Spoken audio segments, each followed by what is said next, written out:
no primeiro livro de Samuel, capítulo 22. Se liga no texto.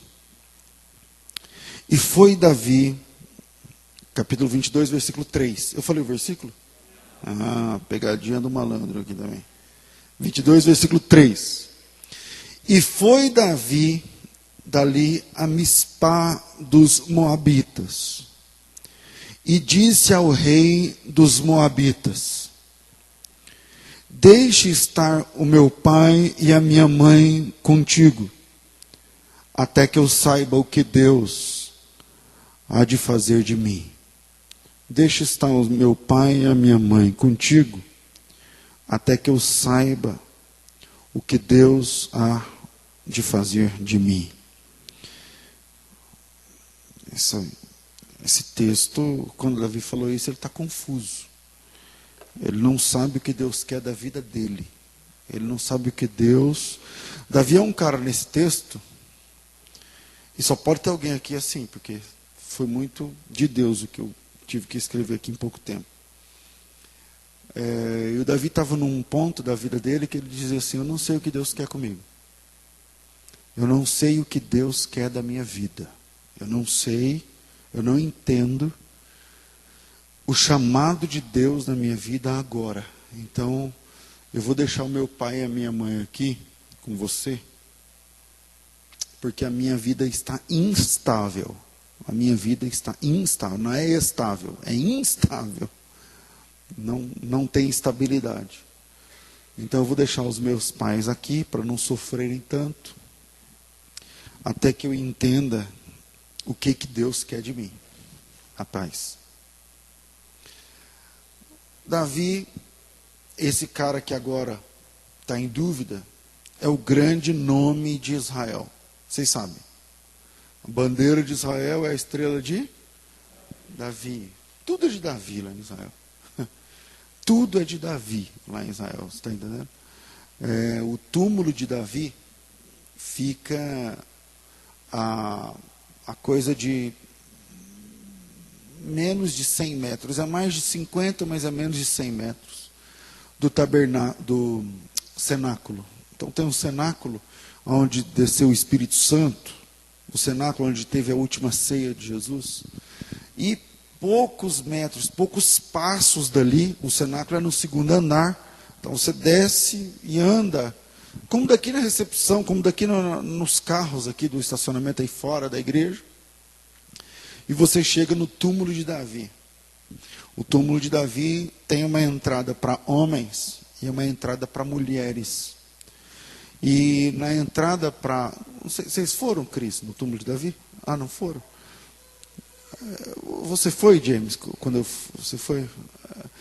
Tem uma entrada para homens e uma entrada para mulheres. É uns galera aqui que já foi para Israel, não sei quem mais. Já foi também, Sonia? Foi lá no túmulo?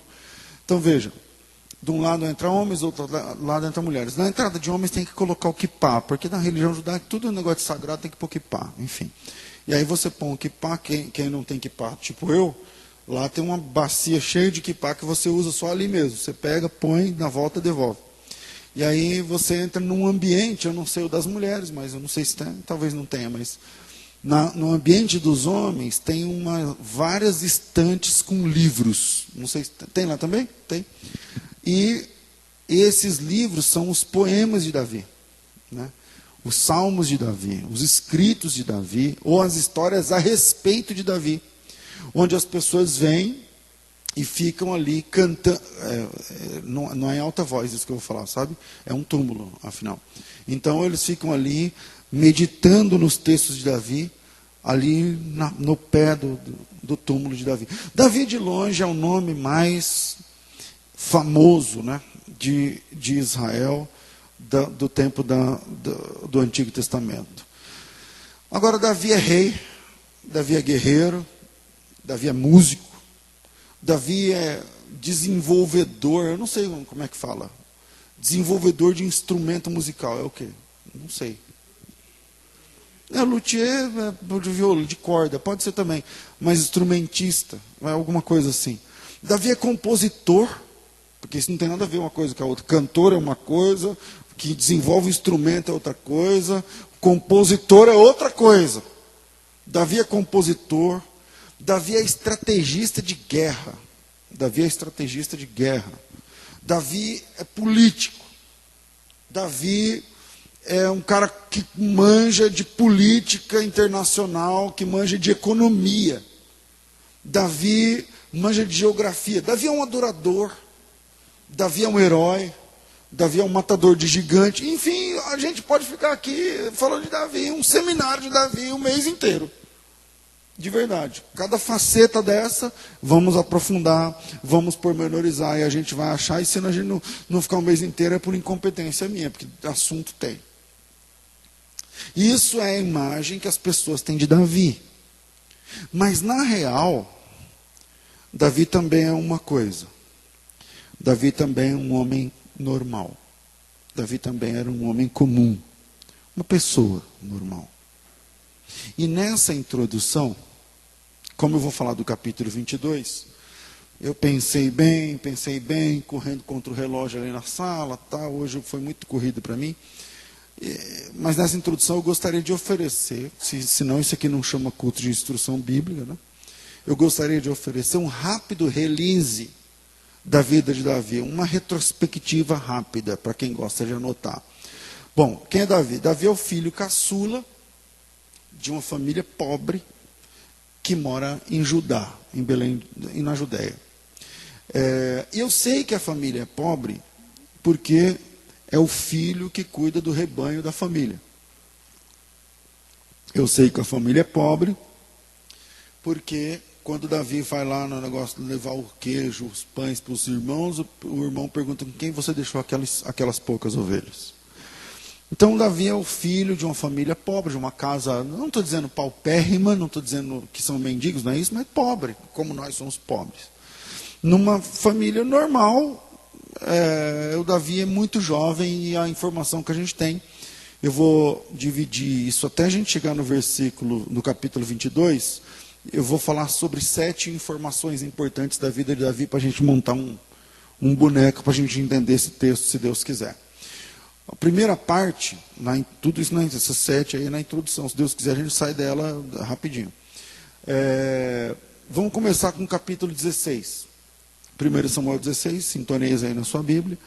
Davi é ungido rei, sem saber de nada. A história, quando fala Davi é ungido rei, parece que a história está sendo contada de trás para frente, né? Chegou, ungiu o rei, então deu certo. Não, mas é o contrário. A cronologia é essa mesmo. Davi começa sendo ungido rei, sem saber de nada. 1 Samuel 16, ele não almejava a coroa, ele não estava inteirado do que seria esse ministério, ele não tinha noção de questões políticas. Davi é um cara que ele não tinha a mínima noção de questões políticas. Eu estou falando de política, começa a chegar os políticos. O Davi, ele não tinha a mínima noção do traquejo político quando ele foi ungido rei. O Davi, ele não tinha noção das fronteiras de Israel, ele é um adolescente. Ele era um garoto que cuidava dos rebanhos da família. E eu sei disso porque Deus fala isso no primeiro livro das Crônicas 17:7. Deus fala assim, através do profeta Natan, vai lá e fala assim na cara do Davi, põe o dedo no nariz de Davi e diz assim, você acha que você é quem? Eu tirei você de detrás das malhadas. Você só era um menino que cuidava dos poucos carneiros da sua casa. Esse texto de 1 Crônicas 17:7 diz que Deus tirou Davi de trás das malhadas para virar rei do nada. A segunda informação sobre Davi está no próximo capítulo, vira uma folha. Agora 1 Samuel 17. O que acontece ali? Todo mundo sabe, vamos para frente. Davi mata o gigante Golias e se torna famoso da noite para o dia. Na verdade, do dia para a noite nesse caso. Ele se torna famoso, um cara muito importante, um nome falado, afamado no meio de uma batalha. Quando ele chegou lá para levar queijo, pão, coisas, mantimentos para os irmãos. E Ele era jovem, segundo as histórias, ele tinha 17, alguma coisa assim, 16, 17, alguma coisa assim. Levou o estilingue, né? Eu vou falar que não é estilingue, era funda. Eu estou falando estilingue só para causar. E aí, ele levou a funda e com essa funda matou o gigante. Da noite para o dia, sem programar, o Davi vira o nome mais comentado da história recente de Israel. O cara que livrou não apenas de um gigante, mas ali, se você ler o texto, está valendo a guerra.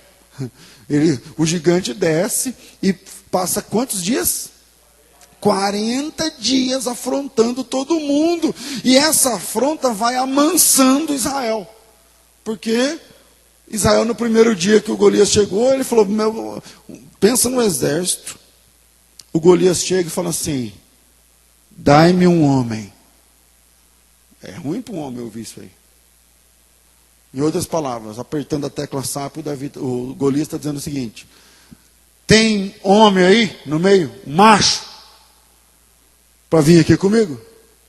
Aí todo mundo ficava olhando o tamanho da mão dele, a cabeça dele, a lança dele. O cara tinha 3 metros e 10. E aí ficava todo mundo, até que o Davi chegou lá do nada para dar o pão para os irmãos, e o Davi não sabia, ninguém sabia, o Davi não sabia, e quando ele chegou, é bem a hora que o Golias vinha afrontar Israel. Tem homem aí para vir aqui lutar comigo? Aí o Davi ficou olhando e falou, vocês não estão escutando? Ele está perguntando se tem macho aqui, homem. Ninguém vai falar nada? Aí ninguém fica quieto. O irmão dele fala, fica quieto. Quem mandou você sair de lá daquelas poucas ovelhas, vir para cá e tudo mais? E aí o Davi fala, uai, tem eu? Não tem ninguém, tem eu. Desse tamanho, pá. Vocês conhecem o texto. Capítulo 17, Davi mata o Golias e fica famoso. Vira a página. Capítulo 18. Capítulo 18, o Davi experimenta o que eu vou chamar aqui de inveja branca. Aquela inveja velada. Inveja velada. Começa assim. E depois a coisa vai piorando. Porque o Davi mata o Golias, vira um campeão, vira um herói nacional. Por força de obrigação, o Saul dá a ele um cargo importante, porque estava combinado que daria inclusive a mão da filha. E do nada ele tem direito a virar genro do rei, tudo no mesmo dia. Ele vai virar genro do rei, ele vai ter dinheiro, ele vai ter nome, vai ter isenção de imposto. Quem não quer uma dessas? E aí, o Davi vira escudeiro do rei. E o rei com inveja. Por que o rei tinha inveja? Porque o Saul, eu preguei sobre Saul, não foi aqui, né? Foi ontem lá, não tem nada, esquece que eu falei. O Saul, ele era o maior homem de Israel de tamanho. Do ombro para cima não tinha ninguém que batia em Saul. E então, o caso ele era de altura, o gigante e tal, e o Saul era frouxo, então ele ficou meio com inveja de Davi, porque Davi era pequeno e matou o gigante. Aí no capítulo, que capítulo é esse? 18, veja o versículo 7, eu não queria parar ponto por ponto, senão ele não sai daqui. O versículo 7, diz assim, e as mulheres tangendo eles, em hebraico, eles têm uma mania de cantar, eu não sei como tem aqui no Brasil, se tem isso aqui, é música responsiva. Um canta uma parte, o outro a outra. Um canta uma parte, o outro a outra, entende? Então, os homens iam para a guerra, as mulheres ficavam esperando. Não tinha internet, rádio, tinha nada. Quem voltasse vivo, fazia festa e tudo mais. E aí, quando eles voltaram da guerra, começou as músicas, as mulheres cantavam e outras respondiam, e a música, eu não sei a música, eu sei a letra, está aí no versículo 7. E as mulheres dançando, cantando e dançando, diziam, Saul feriu milhares, e os outros respondiam, porém Davi seus 10 milhares, Saul feriu milhares, Davi seus 10 milhares, virou um coro. Virou uma cantiga, virou uma moda, sabe aquela marchinha que fica na nossa cabeça e não sai? Virou isso daí. E aí a Bíblia diz no próximo versículo, vamos ver se eu vou lembrar. E essas palavras pareceu mal aos olhos de Saul, porque disse, 10 milhares deram a Davi, e a mim somente milhares. Na verdade, o que lhe falta, senão somente o reinado? Se liga, Saul, milhares. Saul matou 1000 e Davi 10.000. É uma música, não é que eles mataram 1000 na mesma noite, enfim. Só que os dois estão lutando pela mesma bandeira. O Saul é rei, o Davi é escudeiro. Na volta da guerra, as mulheres estão alegres porque os maridos voltaram vivos. E elas começaram a gritar: Saul matou milhares e Davi 10 milhares. Ao invés de Saul parar e falar: bom, eu sou o rei, significa que entre eu e ele são 11.000 que nós derrubamos, glória a Deus, não. A Bíblia diz que essa palavra pareceu mal ao Saul, e ele falou: como é a letra? Ah, Saul matou milhares, Davi 10 milhares. Ele falou: é o quê? Não, então esse cara, o que falta para esse cara? Então o Davi começa a experimentar, nesse capítulo 18, um capítulo depois de matar o gigante, a inveja. Quarta parte, vira a página, capítulo 19. Davi descobre o ciúme de Saul e começa a correr risco de morte. Não dá tempo. Mical salva Davi, o Jonatas entra no rolo para salvar o Davi. Saul manda homens. Se liga no versículo 20. Saul manda homens para buscar Davi. E o Davi está lá em Nob. E esse lugar é a casa de profetas. A palavra é Nob, não. Naiot. Não é? Nebaiot. Deixa eu ver. Como é o nome? Naiot, não é? Esse nome em hebraico significa a casa dos profetas. Aliás, tem Bíblia que fala casa de profetas, não tem? Tem aí, algumas aí. Ok, beleza. Aí eles mandam, o Saul, versículo 20, capítulo 19, meu Deus, versículo 20. Então Saul enviou mensageiros para trazer Davi, eles foram na congregação dos profetas, na casa de profetas. E esses caras chegaram lá, o Espírito Santo tomou eles e eles começaram a profetizar. Aí o Saul falou assim: caramba, eu vou mandar outros soldados. Aí mandou a segunda guarnição de soldados. O Espírito Santo tomou eles e eles voltaram profetizando. Aí ele falou: então beleza, vou mandar outra. Mandou outra. Aí a terceira guarnição, eles voltaram profetizando. O Saul ficou com raiva e falou assim: então vou eu. Aí quando ele chegou lá, o Espírito tomou o Saul. E o Saul começou a profetizar, tirou a roupa, caiu no chão, começou a ter um ditado, falou: o Saul virou profeta. Esse ditado é quando o Saul queria matar o Davi. E o Espírito Santo guardando Davi. Capítulo 20, vira a página. Davi começa a questionar. O que eu fiz para merecer isso? Porque o Davi não tinha feito nada. Quantos de nós não está nesse questionamento, não já fez isso? Versículo 1. Então fugiu Davi de Naiote, a casa de profetas, em Ramá, e veio diante de Jonatas e disse: o que eu fiz? Qual é o meu crime? Qual é o meu pecado diante do teu pai? Por que ele procura tirar a minha vida? Davi começa a se questionar, dizendo: o que eu fiz? Por que eu estou passando isso? Qual é o meu crime? Por que essas coisas estão acontecendo na minha vida? Estamos chegando no 20. É qual que a gente vai chegar? 22, está no 20. E Davi faz aliança com Jonatas. Não dá tempo aqui. 21, vira a página. Davi está desnorteado. Ele viaja até o local onde fica a arca sagrada, a arca da aliança. Que é o nome está aí, 21. Nob, é esse o nome que eu estava confundindo. Ali estava guardando a arca nesse período. Ele vai até lá, vai até o sacerdote Aimeleque. O Aimeleque é neto do Eli. Lembra do profeta Eli? Lá que consagrou Samuel, não sei o que lá. Esse menino é neto do profeta Eli de algum jeito. E aí ele, acho que é bisneto na verdade. Aí ele vai lá, come o pão da proposição, o pão sagrado. Aliás, Jesus fala sobre isso lá em Mateus, né? E foge para Gate. Quando ele chega lá em Gate, ele vai procurar asilo. E o Davi é um nome famoso nesse momento.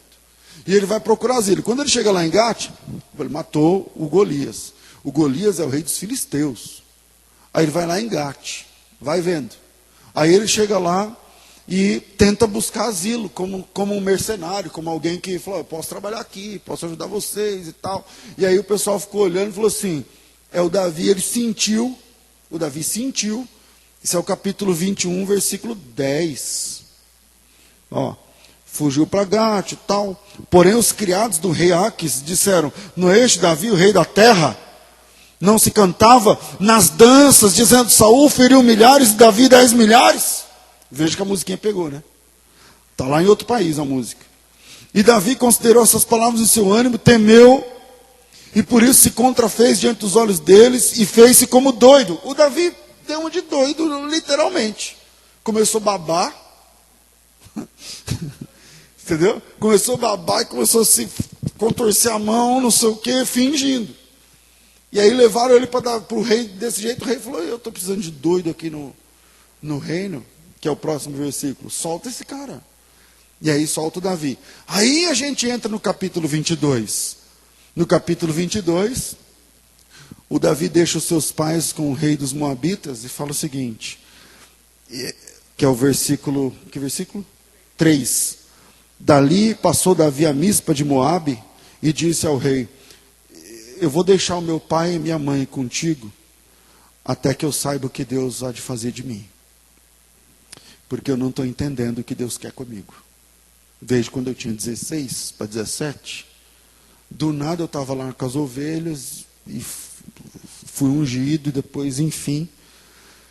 E isso, um pouquinho antes, ele parou na caverna de Adulão, que se Deus quiser a gente vai ver isso, diante dessa historinha de Davi, que a gente começou na primeira menção ali, até agora, eu quero deixar 3 pontos para você pensar. Primeiro, a unção de Deus não é um sinal de tranquilidade.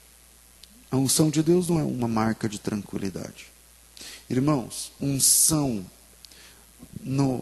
a gente está em 2020. Em 2020, na cabeça dos neopentecostais, unção significa pregar gritando, rodando, caindo, desmaiando. Mas unção não tem nada disso na Bíblia, nem no Antigo nem no Novo Testamento. No Antigo Testamento, que é o texto em questão, unção significa escolha. O que significa unção? Escolha. A escolha de Deus. A unção no Antigo Testamento era para pessoas que Deus escolhia, para profeta, para sacerdote, para rei. Vai lá e unge fulano. Davi mesmo foi ungido, porque o que significa aquela unção? Deus escolhendo Davi para um trabalho especial. Então, os ungidos da antiga aliança eram os escolhidos. E Davi foi ungido, foi escolhido, foi preferido por Deus numa questão. Mas essa escolha não resultou em tranquilidade, vida folgada. Na verdade, a unção de Deus virou a vida de Davi de cabeça para baixo. Antes de ser ungido, estava tudo bem. Depois de ser ungido, meu irmão, aí ele virou homem. Aí ele foi obrigado a virar homem mesmo. Os escolhidos de Deus para tarefas especiais geralmente precisam de aptidões especiais. Deus escolheu o Moisés, a gente vai lendo Moisés, lendo a vida de Moisés, a gente não entende porque tudo aquele negócio na vida de Moisés. O cara é banido do Egito, sai fugido do Egito e passa 40 anos como pastor de rebanho no deserto do Sinai. Por quê? Porque Deus precisava de alguém capaz de sobreviver no deserto por 40 anos. Então, ele está treinando Moisés. Para chegar no nível de aptidões especiais, Deus usa cada método, irmão. Cada método que a gente... Tem hora que a gente para e fala: Senhor, pode escolher o outro então, vai. Eu passo a vez. Eu passo a vez. Deus, se eu estou falando com alguém que tem unção e que foi escolhido para alguma coisa específica, deixa eu dizer uma coisa para você. Deus, Ele quer te ensinar a ter coragem, mas Ele ensina a ter coragem na prática. Entendeu? Não tem aula teórica de coragem com Deus. Deus não te dá eis que eu estou te ungindo para isso, isso, isso, tome essa cartilha. Não tem cartilha.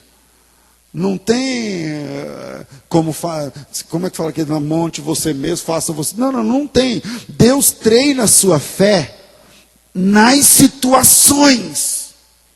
Deus treina a sua coragem na prática. Deus lapida a sua alma com dilemas terríveis, profundos. Como esse que o Davi está. Ele deixa o seu pai e sua mãe e fala assim, cara, cuida do meu pai, cuida da minha mãe, porque eu vou tentar entender o que Deus quer comigo, que eu também não estou entendendo. E para chegar no nível de aptidões especiais que os escolhidos, os ungidos, os preferidos de Deus precisam ter, Deus usa dos seus métodos. Então, unção de Deus não é sinal de maré mansa. Ah, Deus me ungiu, então agora é só esperar o carro, a casa, as provisões e o maná caindo. Não! Todo homem realmente ungido por Deus, ou viveu, ou vive, ou viverá dilemas, dúvidas, dificuldades, lutas, catástrofes. Você espera que com você será diferente? Não será. Não será. Nós demoramos 10 anos na nossa igreja para falar assim, você é pastor, você é pastor, você é pastor. Aí eu fui embora no carro no dia que eu falei, aquilo que Deus colocou no meu coração, eu falei, coitado desses irmãos. Que é aí que vai começar, irmão. Apertou aí para você, Luciano? Não vou nem falar. Fica por aqui. Unção de Deus não é sinal, agora vou ter uma casa na praia, uma no sítio, não, você não entendeu. Você foi ungido, então seja bem-vindo à forma do Senhor. Você foi ungido, então seja bem-vindo à fornalha de Deus. Você foi ungido, você foi escolhido, você foi chamada, seja bem-vindo à oficina do Senhor, onde Ele molda aqueles que Ele escolheu, para que sejam pessoas parecidas com Ele. Parecidas com Ele.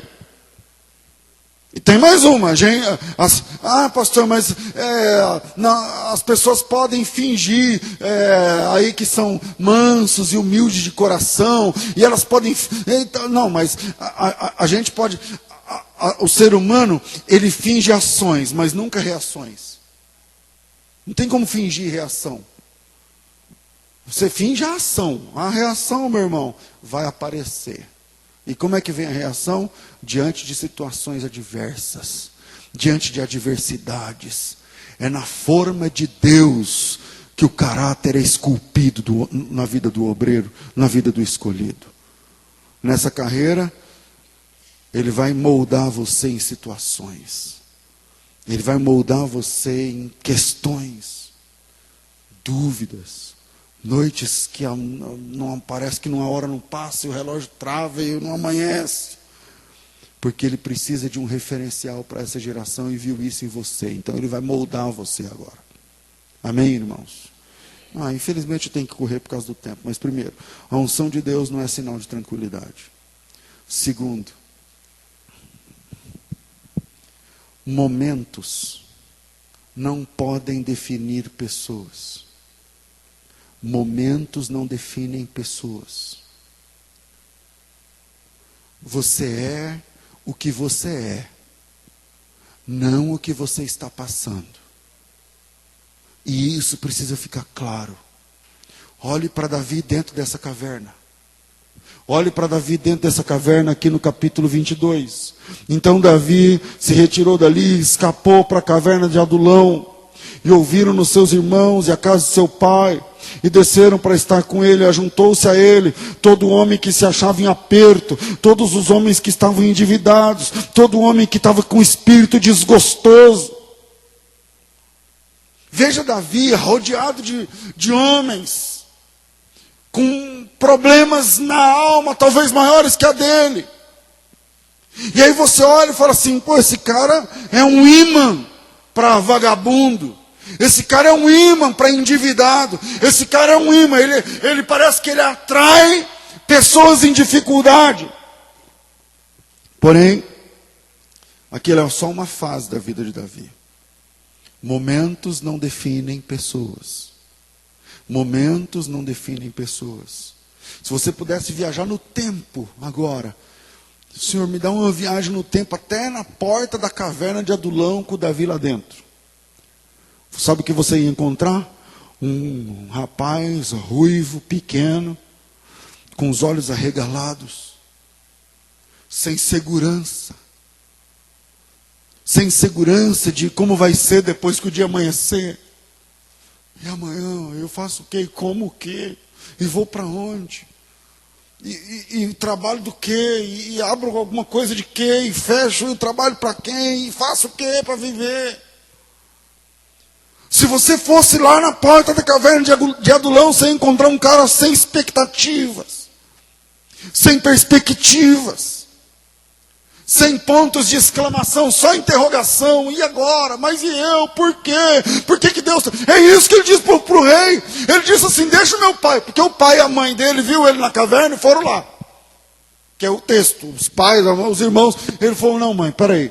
Vem você aqui. Falou para o rei, cuida da minha mãe. Outro rei, não é o Saul não. O rei amigo naquele tempo. Cuida do meu pai, cuida da minha mãe. Até que eu saiba. Como é que é o versículo?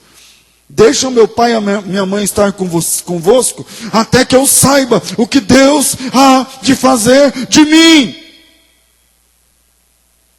Mas veja bem, esse Davi cheio de dúvidas que eu estou pregando aqui, esse Davi cheio de dilemas, esse Davi cheio de questões, cheio de nuances de sentimento, esse Davi, ele já foi ungido, tá? Esse cara, ele é ungido. Ele tem unção de Deus. Ele já recebeu profecia. O óleo quente já desceu sobre a cabeça dele, derramado pela mão do profeta Samuel. Não é qualquer um não que está com dúvida. Esse cara confuso, que não sabe se fica ou se vai. Esse cara na caverna com a testa franzida, cheio de dúvidas. Esse cara cheio de medo de como vai ser amanhã. Pois é, esse cara é ungido. Esse cara já matou gigante. Esse cara já matou leões. Esse cara já matou ursos. Esse cara já sentiu olhos correndo pela sua cabeça. Esse cara já ouviu profecias. Esse cara que não sabe se vai ou se fica, esse cara já ouviu Deus falar com ele em primeira pessoa. Talvez agora eu esteja falando para alguém com dúvidas internas na sua alma, no seu questionamento de como vai ser amanhã, se eu vou ou não vou, invisto ou não invisto, faço ou não faço, vendo ou não vendo, compro ou não compro, mudo ou não mudo. Mas não é essa dúvida que define quem você é para Deus. Momentos não definem pessoas. O Davi está cheio de dúvidas, mas ele já foi ungido. O Davi está cheio de dúvidas, mas já matou gigantes. O Davi está cheio de dúvidas, mas já enfrentou problemas e venceu. O Davi está cheio de dúvidas agora, mas ele tem histórico com Deus. O Davi não sabe para onde vai agora, mas ele tem uma vida com Deus. Em outras palavras, os altos e baixos da vida não definem, não dizem quem você é. Nem quando você está embaixo, nem quando você está no alto. Não é o seu carro, a marca do seu carro, quanto custa o seu carro, que define quem você é. Não é a sua carteira, quanto tem lá dentro, ou o banco se está azul, ou se está vermelho. Não é isso que diz quem você é. Situações não definem pessoas. E eu vou mais longe, não é o seu pecado, a sua queda, a sua inclinação que define quem você é. Saiba disso, você não é tudo aquilo que aparenta quando está lá em cima, e você também não é esse traste que aparenta quando está lá embaixo. Porque o cara está cheio de dúvidas, mas ele tem unção de Deus na vida dele. Ele não sabe para onde ele vai hoje, mas ele já foi ungido. Deus já falou com ele. Ele já matou gigantes. Ele já foi alguém na fé. Situações não definem pessoas. Situações não definem identidade. Quando Satanás chegou para Jesus e disse: se você é filho de Deus, por que não tem pão? Se você é filho de Deus, por que pedra não vira pão? E Jesus disse para Satanás: eu não preciso de pão para entender quem eu sou. Já pensou se o que definisse Abraão fosse o momento exato que ele mentiu? Se isso fosse um fato, então ele não seria conhecido como pai da fé. Ele seria conhecido como pai da... Porque ele já mentiu. Não, pastor, é uma meia verdade. Meia verdade ou mentira? Mentira inteira. Já pensou se o que definisse Davi fosse o seu pecado mais grave? Ele não seria conhecido como um homem segundo o coração de Deus, mas seria conhecido como um homem segundo a inclinação da carne. Então não é o seu pecado que define quem você é. Não são suas vitórias maiores que definem quem você é. Não são os altos e baixos da vida que dizem quem você é. Há mais em tudo isso.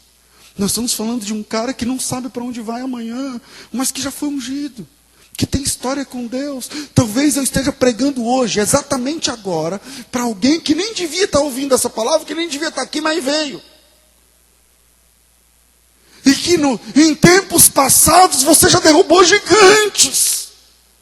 Em tempos passados você já enfrentou situações e em nome de Deus venceu. E que hoje você olha para a direita, olha para a esquerda, não sabe se vai para cá, não sabe se vai para lá, se fica, se volta, se paga, se não paga, se vende, se compra, se muda, se não muda, se não sabe. Pastor, eu sou esse cara, eu não sei. Então escuta uma palavra da parte de Deus. A sua situação atual não diz quem você é. A sua situação atual não define a sua personalidade.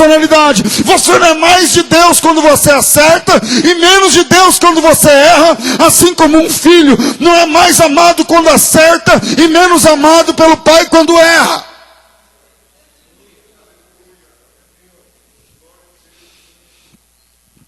Eu quero sair desse para ir para o terceiro ponto para encerrar. Não estou dando conta. Presta atenção numa coisa que Deus quer falar agora. Não é o seu pior momento que te define. Não é a sua queda que diz quem você é. Não é a sua falência financeira que define a sua capacidade. Não é o seu deslize que define o seu caráter.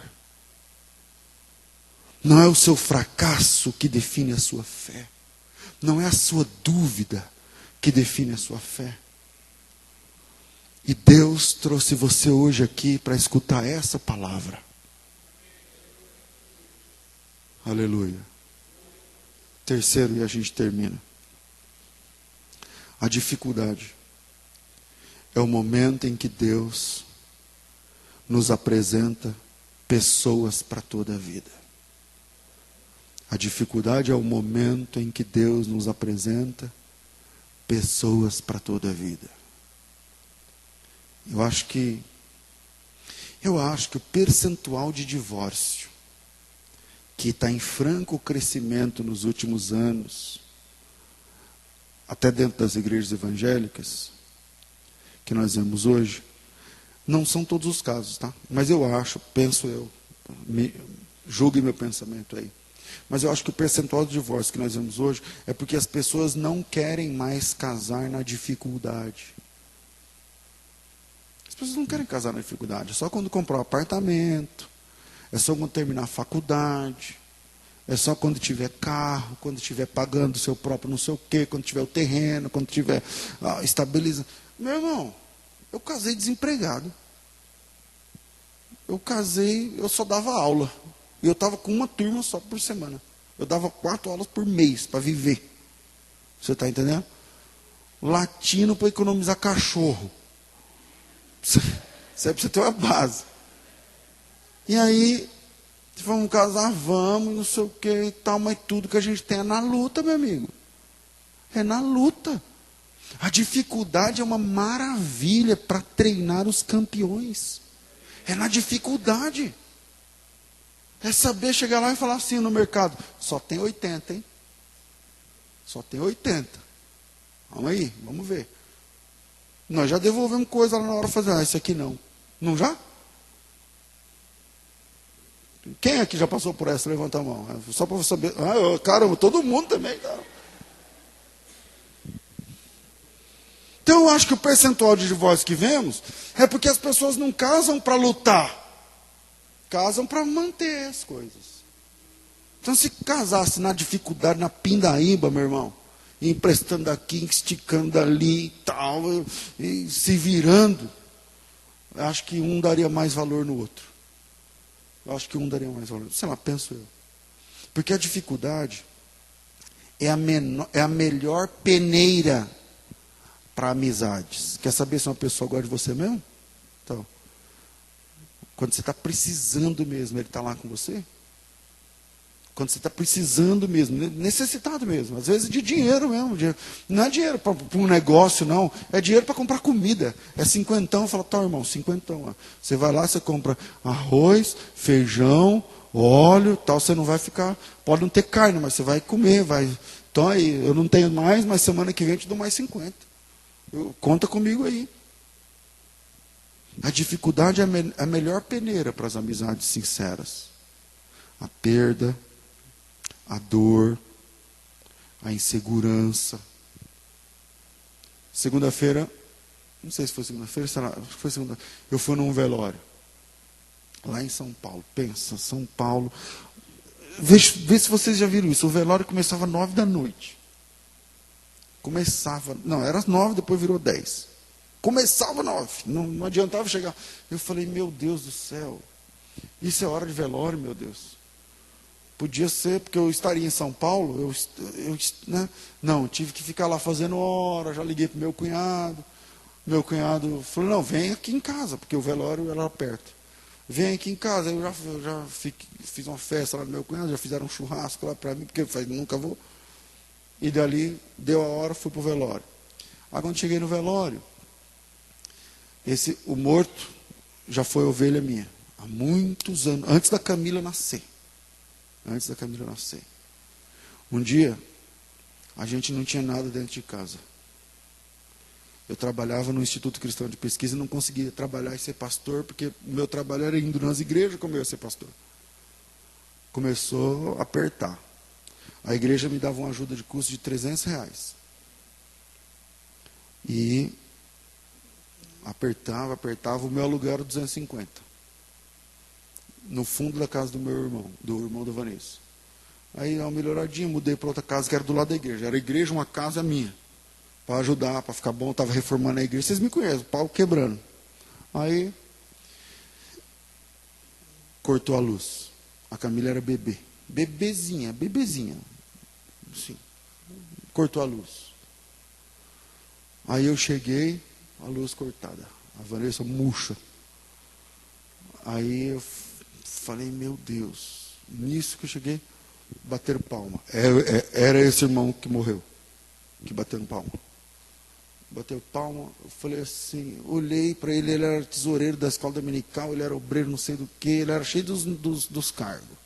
Ele era militar, cara de bravo, assim, só era cara, tipo eu, assim. Cara de bravo, mas você pega tudo dele. Aí, eu olhei, esse irmão chamava João Leão. Eu falei assim, meu irmão, é o João Leão, uma hora dessa, mano.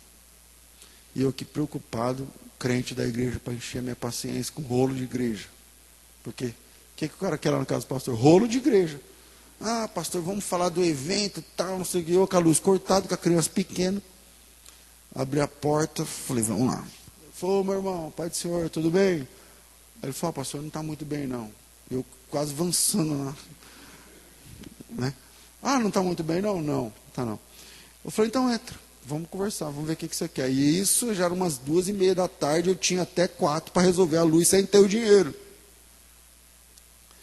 Então senta aí, meu irmão. Ele sentou, o senhor quer uma água? Quero. Miserável. Fui lá, peguei a água, dei. Falei para ele, o que está acontecendo?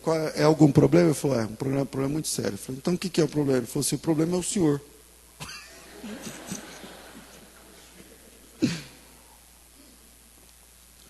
Eu falei, é o quê? Ele falou assim, o problema é o senhor. Eu falei, por quê? Ele falou, não, porque estou tentando falar com o senhor, não consigo, liguei no seu telefone, que era fixo, né? Quase ninguém tinha celular.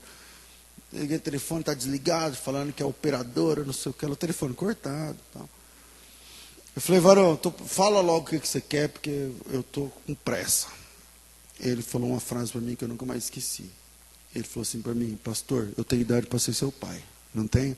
Ele tinha mesmo, porque o filho dele mais velho era quase a minha idade, mais novo era quase a minha idade. Eu falei: é verdade, você tem idade para ser meu pai mesmo.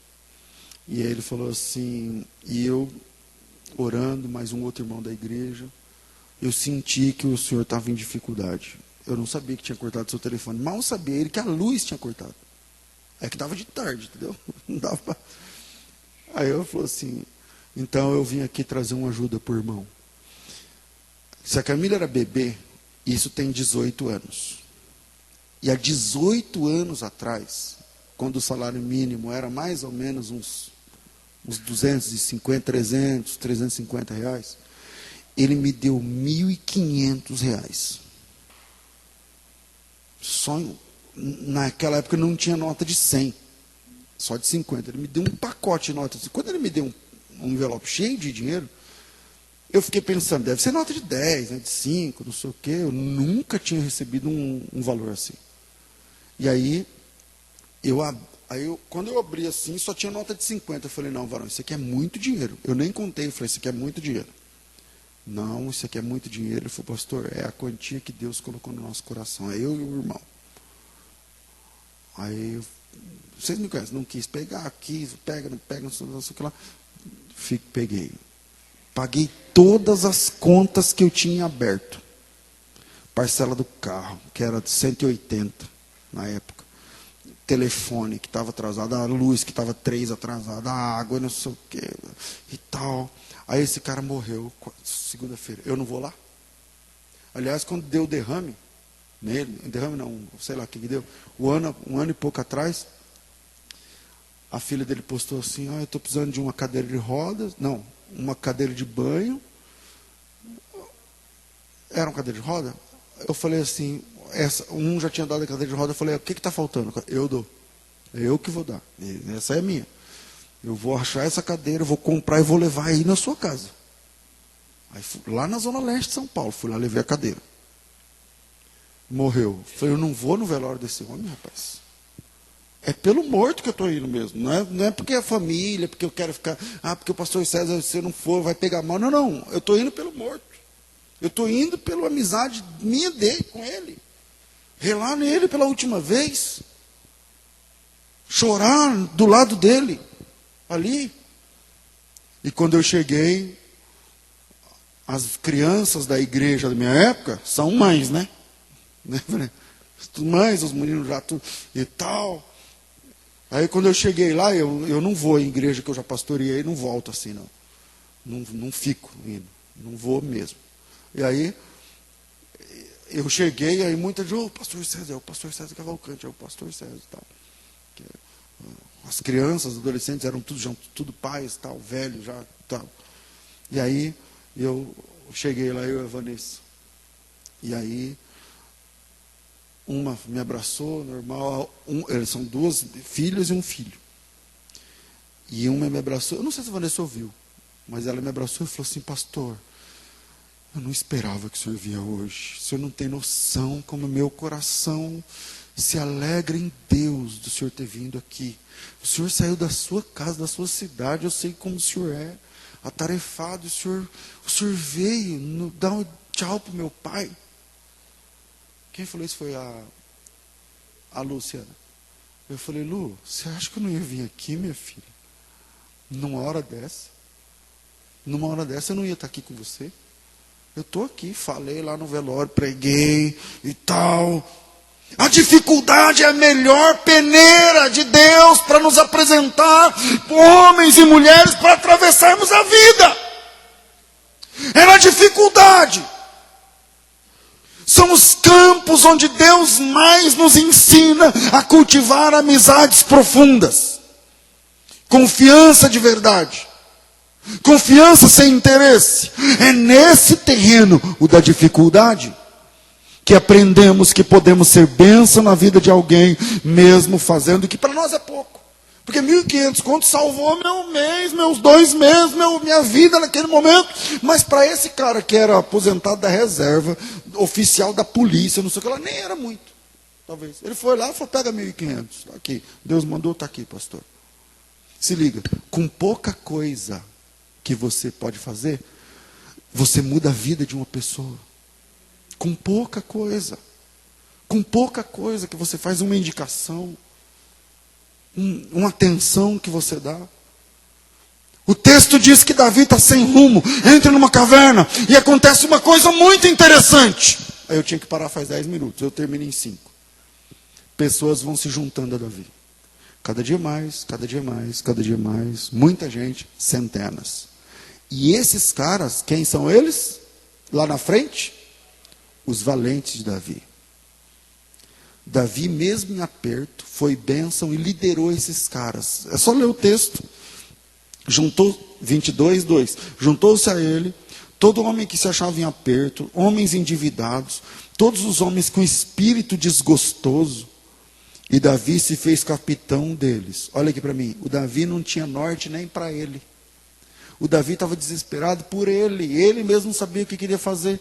Mas ele vendo pessoas piores do que ele foi bênção na vida dessas pessoas. Ele plantou na vida desses caras. E são esses caras, eu queria mostrar esse texto. Que lá pelas tantas, está pertinho aí. O Davi fala assim: quem dera eu tomar agora um copo d'água do pote. Já tomaram água de pote? Eu tomar agora uma água do pote lá de Belém. Porque o Davi estava fugitivo. Sabe o que os valentes de Davi fizeram? Viajaram até Belém para buscar um copo d'água para esse cara. Viajaram até Belém. Acha esse texto aí para mim. Está por aí. Viajaram até Belém. O Davi não pediu. Sabe aquele negócio assim, quem me dera, uma hora dessa, hein? Um copo d'água da cisterna de Belém. Sabe quando você fala assim, uma Coca-Cola gelada? Onde é que você está pedindo? Você está dizendo assim, não, cairia bem. Como eu queria. Alguém achou esse texto ou não? Ninguém? Só Deus para ter misericórdia de vocês aí na Bíblia. Eu pego a Bíblia aqui em 2 minutos, eu acho, mas tudo bem. Esses caras viajaram longe, cidades, enfrentando perigos para trazer, olha aqui, um copo d'água. Quando chegou ao copo d'água da cisterna do pote de Belém, o Davi não teve coragem de beber. O Davi falou assim, isso aqui se eu beber é o sangue de vocês, vocês se expuseram. Ele derramou em oferta para Deus. O Davi fez isso. Esses caras consideraram Davi. E na dificuldade, Deus nos apresenta pessoas maravilhosas. Fique ligado, irmão. Quem sabe hoje Deus não esteja apresentando você a alguém ou alguém a você. Que Deus abençoe vocês em nome de Jesus.